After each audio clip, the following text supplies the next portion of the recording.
నమస్తే, నేను మీ కుప్ప పద్మిని. ఇన్నాళ్ళు మీ సపోర్ట్ ని నాకు అందిస్తూ, మీ ప్రేమని నాకు అందిస్తున్న ప్రతి ఒక్కరికి కృతజ్ఞతలు.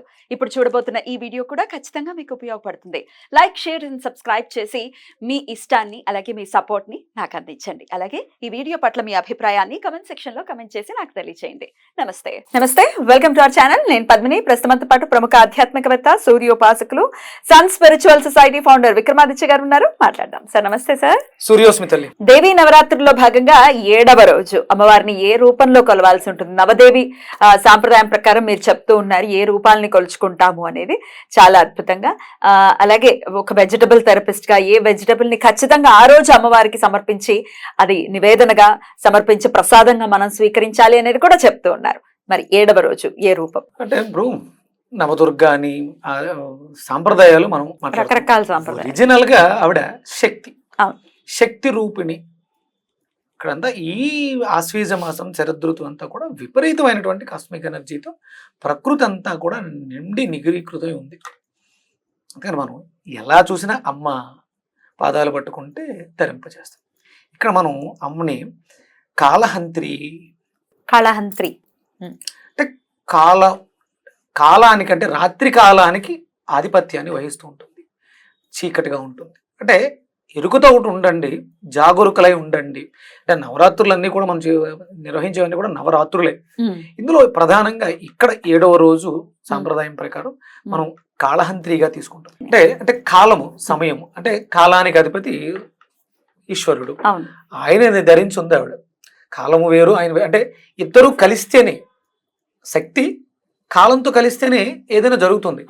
శక్తి విడిగా ఉంది, కాలం లేదు. అంటే ఏం చేస్తావు, ఏ టైంలో చేస్తావు, ఇవి రెండూ కలిసి ఆవిడ ఆయన్ని ధరించి ఇక్కడ జరుగుతున్నటువంటి సృష్టి కార్యానికి మనల్ని సన్నద్ధుల్ని చేస్తూ ఉంది. చాలా జాగ్రత్తగా ఉండండి. ఇక దగ్గర పడుతున్నాం. ఇంకొక రెండు రోజుల్లో క్లైమాక్స్ బాహుబలి యుద్ధం జరగబోతుంది. అంతే.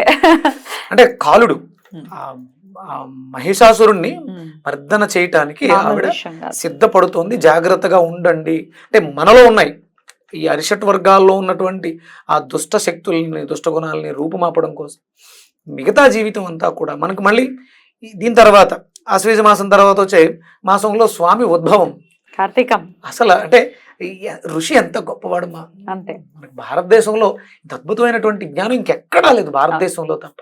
అంటే ప్రతి వైశిష్ట్యాన్ని ఏదో ఊరికే జనవరి అని పెట్టలా, ఆశ్వీజ మాసం దానికి ఒక అర్థంకే పేరు పెట్టారు. అంతే. మళ్ళీ ఆస్ట్రాలజీ కూడా దాంట్లో మిళితమై ఉంది కదా.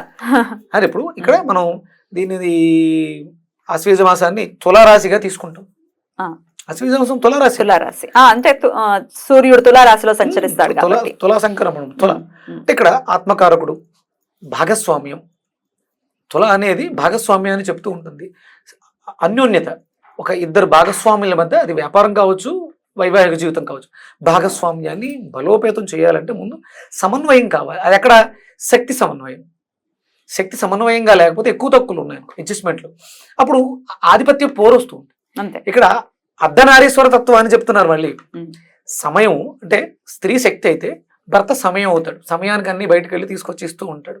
ఆవిడ ఇంట్లో ఉండి ఈ శక్తిని అంతటిని ఉపయోగించి వ్యవస్థను నడిపిస్తూ ఉంటుంది. బిడ్డల్ని ఆవిడే కంటుంది. ఆ భాగస్వామ్యాన్ని ఎంత అద్భుతంగా పెట్టారు ప్రతి శాస్త్రాన్ని అనుసరించి. 100%. ఇక పౌర్ణమికి మళ్ళీ అశ్విని నక్షత్రం ఉండటం, ఇవన్నీ అంటే ప్రతిదీ కూడా కాలిక్యులేటెడ్ గా ఋషులు మన అంటే సంప్రదాయంలో, హిందూ సాంప్రదాయం ఏదో ఊరికే ఏదో వస్తే 4 మాటలు రాసింది కాదు. ఆలోచనని మంత్ర రూపంలో ఇచ్చింది. అంటే మంత్రం అంటే ఆలోచన. ఆ మంత్రాన్ని పఠించడం ద్వారా నీ ఆలోచన ఏదైతే కోరుకుందో అది నెరవేరిపోద్ది. బ్యూటిఫుల్. మరి కాళరాత్రి లేకపోతే కాళహంత్రి అమ్మవారిని పూజించేటటువంటి ఈ రోజున ఎటువంటి మంత్ర సాధన రోజు మొత్తం చేయాల్సి ఉంటుంది?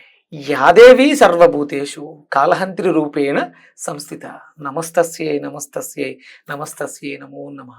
అంటే మేము ఏమర్పాటుతో ఉంటే చీకట్లోంచి వచ్చేటువంటి దుష్టశక్తుల్ని ఎదుర్కోలేని తల్లి, నువ్వు మమ్మల్ని కాళహంత్రిగా మా చుట్టూ ఉంటూ కాలం వల్ల వచ్చేటువంటి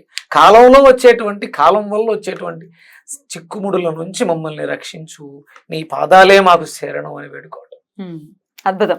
ఈ నామాన్ని మొత్తం రోజంతా చేసుకుంటే చాలా మంచిది.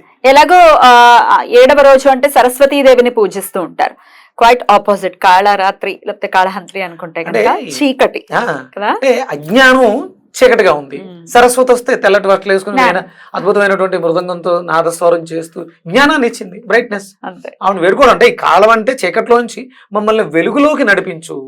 మూల నక్షత్రం కూడా వస్తాం అనుకుంటా కదా, మూల నక్షత్రం. మూల నక్షత్రం సరస్వతి అనుగ్రహం జ్ఞానాన్ని ఇస్తుంది. అంటే సహజంగా కేతువు మోక్షకారకుడు అంటారు. అవును. ఆయన అసలు మోక్షాన్ని ఇవ్వడు, ఇవ్వడా? జ్ఞానాన్ని ఇస్తాడు. జ్ఞానం ఇవ్వడం ద్వారా మోక్షం వస్తుంది. వచ్చేస్తుంది. వాట్ రైట్ వాట్ రాంగ్ అనేది తెలిసిపోయింది, నువ్వు తప్పు ఎందుకు చేస్తావు, అప్పుడు మోక్షం ఆటోమేటిక్ వచ్చేస్తుంది. మోక్షం కోసమే అనుకుంటావు, కానీ కేతు పనిష్మెంట్లు పెట్టి జ్ఞానాన్ని ఇస్తాడు. అవును, ముందు తెలుసుకోవాలి కదా ఏంటి లైఫ్ అనేది. అది అద్భుతమైనటువంటి జ్ఞానప్రదాయిని సరస్వతి రూపంగా మనకి దర్శనమిస్తుందమ్మ. చీకట్లోంచి మనకి వెలుగులోకి తీసుకొస్తుంది.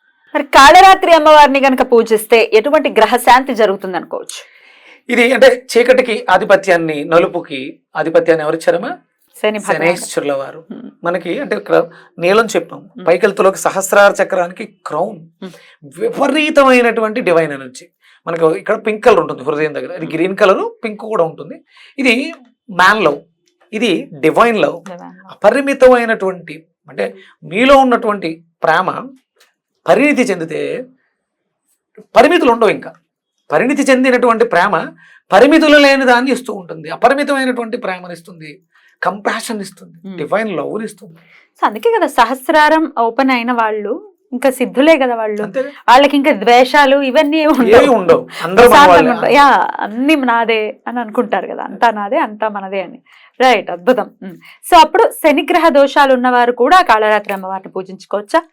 అంటే కాళరాత్రి రూపంగా ఉన్నటువంటి దుర్గాదేవిని, శక్తి స్వరూపిణి, యాదేవి సర్వభూతేషు కాళహంత్రి రూపేణ సంస్థిత, నమస్తస్యై నమస్తస్యై నమస్తస్యై నమో నమః.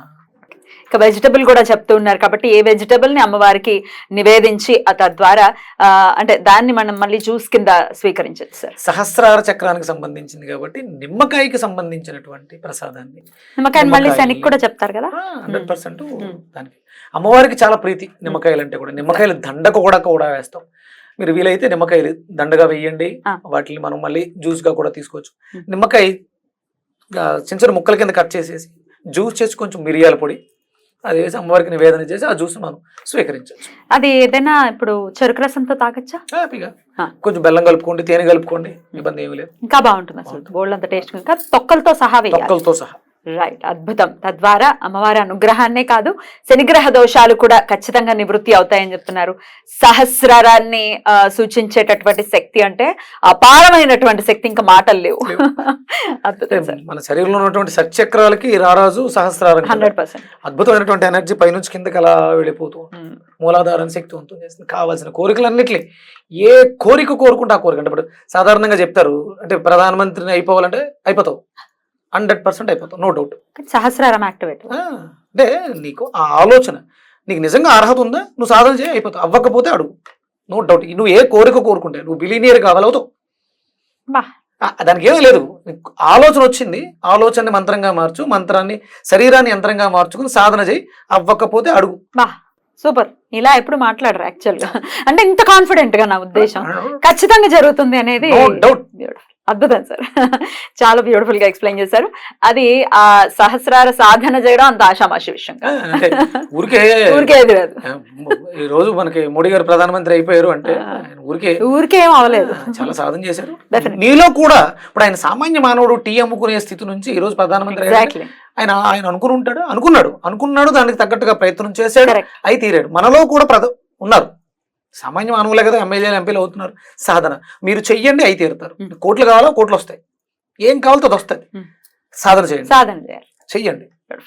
చాలా అద్భుతంగా వివరించారు సార్, చాలా కాన్ఫిడెంట్ గా, చాలా ఆనందంగా తెలియదు. నేను సాధనలో ఉన్నాను, నేను చూస్తున్నాను, నన్ను మీరు చూస్తున్నారు, నేను రోజు మీకు కనిపిస్తాను. ఇవాళ ఏదో మాట చెప్పేసి రేపు వెళ్ళిపోయి రాసేయండి అయిపోతే కోట్లు వచ్చేస్తాయి కాదు, చేయండి, నన్ను అడగండి, నేను మీకు సమాధానం చెప్తాను. మీరు సాధన చేయాలనుకుంటున్నారు, నన్ను ఫాలో అవ్వండి, నేను చెప్పిన మంత్రాలు సాధన చేయండి. ప్రామాణికమైనటువంటి మంత్రాలు, లల్లాయి మాటలు అవి ఇవి కాదు, ఛందస్సు అనేది నెక్స్ట్ వీడియోలో తెలుసుకుందాం. థ్యాంక్ యూ సార్, నమస్తే. సూర్యస్మిత.